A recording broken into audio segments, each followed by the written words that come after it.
Am I the a-hole stories? Am I the a-hole for telling my sister she doesn't get to ask me to hate my dad for her? So, my parents divorced when I was 3. My mom was cheating on my dad, and my sister, who was 18 months younger, turned out not to be his. My dad knew she was cheating and he left her just after my sister was born, which is when he found out. He had to fight for a DNA test, and then he had to fight to not be her father. We both know about it. Our mom was never shy about saying it. My sister has always been jealous that I have a dad and she doesn't, and I always understood. But around 5 years ago, she started saying I should hate my dad because he abandoned her and didn't step up when she had no other family but our mom and me, and he left her out when all she wanted was to feel included. I told her my dad was an amazing dad to me, and I could never hate him. Ever since, we have had a pretty horrible relationship, that is volatile enough that I moved mostly with my dad. So, I only see her and my mom occasionally now, but she is still pissed and wants me to cut out my dad for not wanting her. Since I turned 18 in November, I haven't seen them at all, and she has started saying I'm siding with an abusive piece of crap, a horrible person and father, who would leave a child worse off because the chick he was with banged another guy to make the baby. She said as my dad, he should have loved her through me, and that I owe it to her to stand up for that. I told her again that I won't hate my dad for her when he has been a good dad to me. She called me names. I told her to learn how to accept things, and go after mom for her bio father if she wants to find out, and maybe blame her, since she's the one who cheated and created the whole mess. Am I the a-hole? I feel bad because I know this has hurt my sister her whole life. Now for the top comments. Not the a-hole, why doesn't she hate your mom? At the end of the day, it was not your dad who created this whole situation. She doesn't hate her mom because her mom is the only one she has. OP, you're not the a-hole, but be gentle with your sister, and advocate for her with your mom to get therapy. Not the a-hole. Your sister has a mom problem, not a dad or sister problem. The problem is, she's only got the mom, so she's putting her on a pedestal because of her needs in all likelihood. Sets you up for a miserable future too, sadly. Sister needs counseling. Not the a-hole. You're right, your sister needs to be mad at your mother. Your father was well within his rights to not want to raise another man's baby. It sucks that your mother has warped your sister's thinking to such a degree, but why should you hate a man that been nothing but good to you? Your sister needs professional help to move past this. It's an unhealthy obsession she has. Imagine being so jealous of someone, that if you can't have it, they can't have it either. This is sick, and mom is 100% to blame. Not the a-hole. Now for the next story. Am I the a-hole for telling my parents they only have one daughter and she is 6 feet in the ground? This all started when I was 12 years old and my younger sister was 10. Let's call her Abby. Well, Abby started to get sick and no one in the family knew what was going on. I started to be dropped off at my grandparents' as they went to different doctors. I'm not going to go into her illness, but when the doctors figured it out, it was bad. So, a lot of time was devoted to my sister. When I was 14 it got worse, and I started to be left at my grandparents' for longer amounts of time. It started with just staying the weekend, and then maybe the whole week. I would bring it up, and they told me that they have to focus on Abby. Soon I was staying there for months. By the time I was 16, I was basically living there full time. I would maybe see them every other month. If I texted them about the whole thing, the same response was always sent: we need to focus on Abby right now. I'm 19 now and Abby has passed away from her illness. Her funeral was 2 weeks ago, and I attended through FaceTime. I got a call today from my parents, and they wanted to meet up and be a family again. I told them that they abandoned one child for another. I am not their child anymore. That they only have one daughter, and she is 6 feet under the ground now. I soon hung up. I've been getting texts calling me an ass, and that I should understand that they needed to focus on Abby and to suck it up basically. So am I the a-hole? Not the a-hole. Was it harsh? Yes. Was it deserved? Also, yes. While I can sympathize with dealing with a terminally ill child, they still had another child that needed their love and attention too. A child that was losing her little sister, probably scared, and lonely, and then freaking abandoned for 7 years. Yes, Abby needed them. But you did too, and they failed you miserably. And they failed Abby too, who might have enjoyed a relationship with her sister in the few years she did have to live. And they failed Abby too, who might have enjoyed a relationship with her sister in the few years she did have to live. This is what I keep coming back to. It's unconscionably cruel to keep two siblings from spending time with each other, while one is dying. Not the a-hole. As a parent who had a terminally ill child, I made sure that my other kids still knew that I loved them, and even organized people to sit with my child in hospital while I spent quality time with my other kids. It's hard being a parent knowing that your child is going to die, but you don't ever push away your other kids. I'm so sorry that you were abandoned by your parents, and I'm sending you huge hugs and love right now. You have every right to be angry at them, and don't let anyone else tell you otherwise, as none of them were in your shoes. Take time to grieve for your sister and your lost relationship, and most importantly, please be kind to yourself. You do matter. This is good advice. Hugs to you, OP. I'm sorry for all you have lost. Not the a-hole. While having a seriously ill child is challenging and will often take priority, it doesn't give your parents license to simply send their other child away and stop parenting them. They abandoned you, and now that your sister has passed away, they want to rug sweep their behavior and play happy family.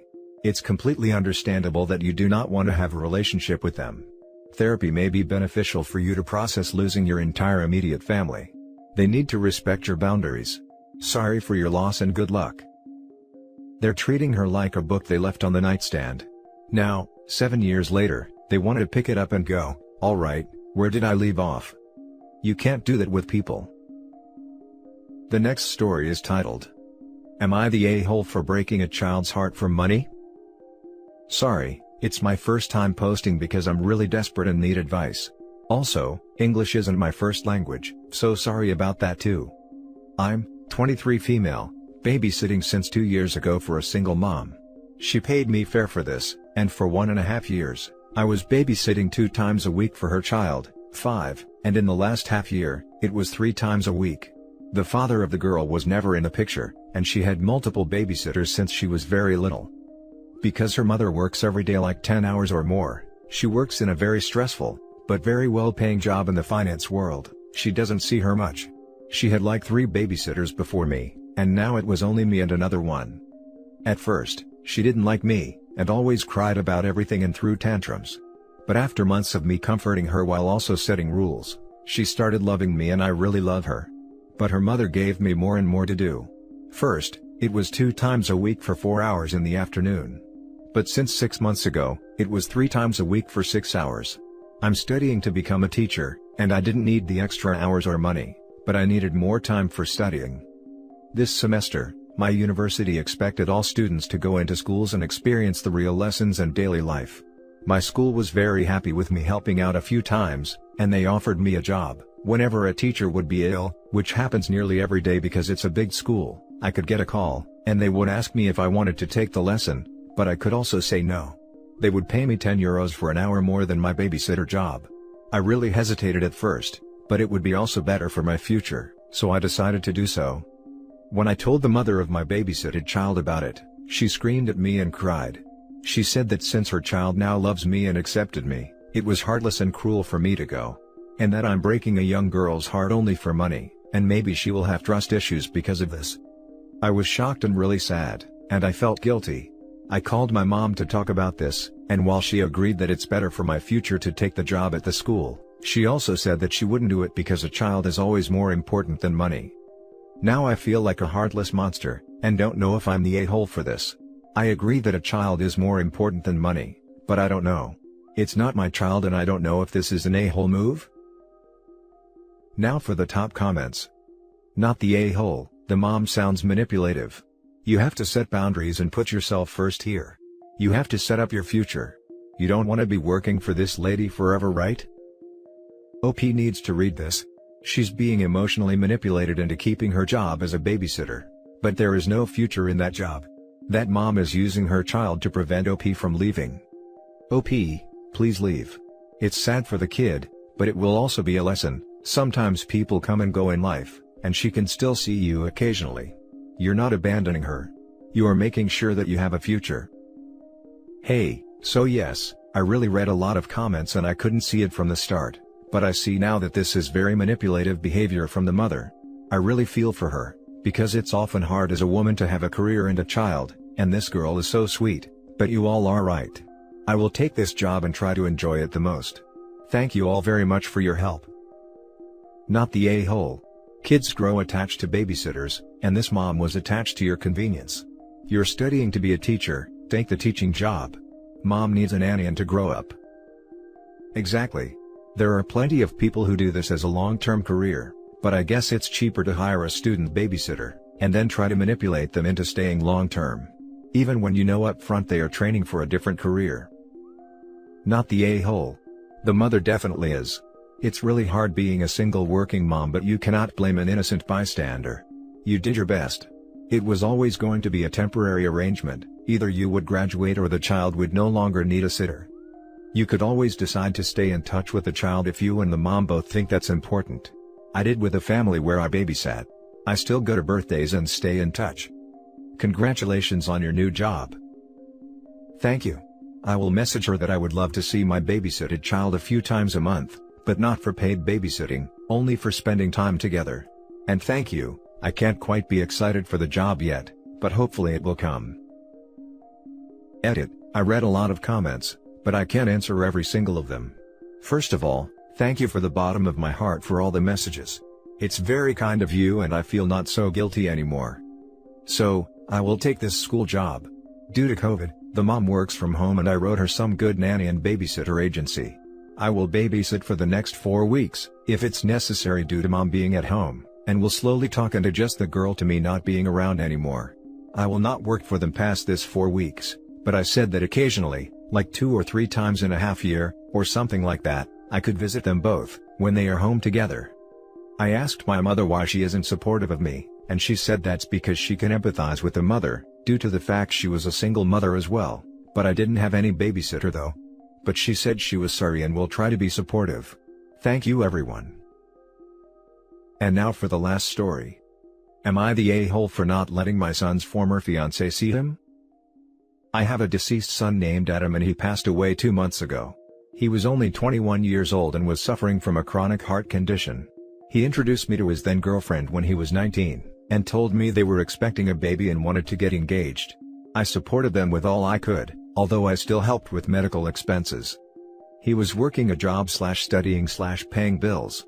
He was exhausted but excited to be a dad, and he loved his son more than himself. 3 months after his son was born, Adam's condition got worse. He spent time in and out the hospital. He was in a wheelchair and was too weak to walk, but was aware of what was happening. His fiancée moved back with her parents. After my son requested to see his baby, she declined and didn't allow it. She didn't even visit, just called. I talked to her, and told her Adam was at my home and she should come see him and bring their baby with her. She came, but only to give back the ring, saying this was too much for her and will not live like that. She said she wanted to move on and provide for her son. My son was devastated. Next thing we knew, she flew out of country before we could even consult a lawyer. We knew nothing about where she was and all means of communication were cut. It was hard watching my son sad and missing his son. All he had of his baby were pictures. He was devastated. He was melting like a candle in front of me and I stood there helpless. I got him a medical device because he had trouble breathing on his own and 2 months ago, he was admitted to the hospital. He had late-stage heart failure and was on a vent machine. The doctor was honest with me and said that Adam was too weak for another surgery. I was devastated that I let the family know what was happening, including Adam's friends. Turned out, one of his friends was in contact with Adam's former fiancée on social media, and told her. Next thing I knew she was standing in front of me wanting to see Adam. I was surprised to see her. I politely told her to leave, but she insisted, and she brought mutual friends to try to convince me, but I refused. I got mad. I had to get the security officer involved, and she ended up being told to leave right then.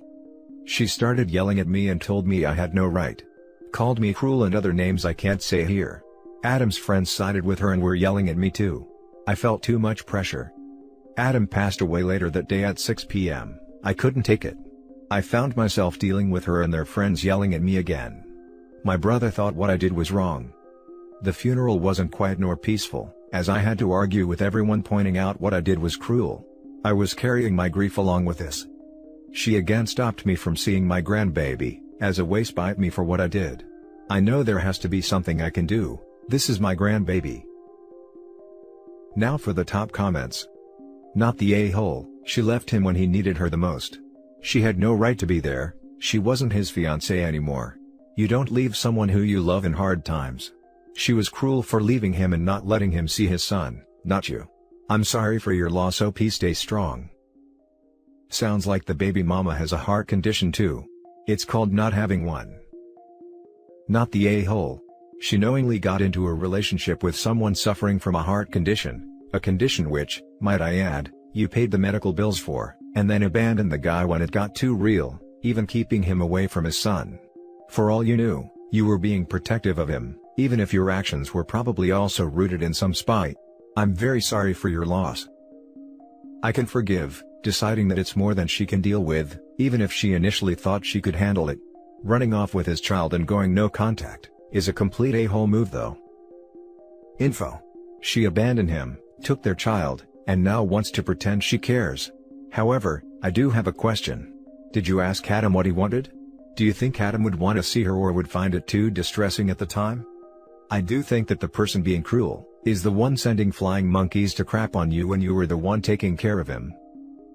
All he ever talked about was his son. From what I understand, she came without him, so she had no intentions of letting us see the baby. Adam was already unconscious when she came. It was sudden and I didn't expect her to come back. And that's it for this video, guys. If you have thoughts to share, leave a comment below. Don't forget to hit like and subscribe if you like this content. I'll catch you in the next one. Good day everyone.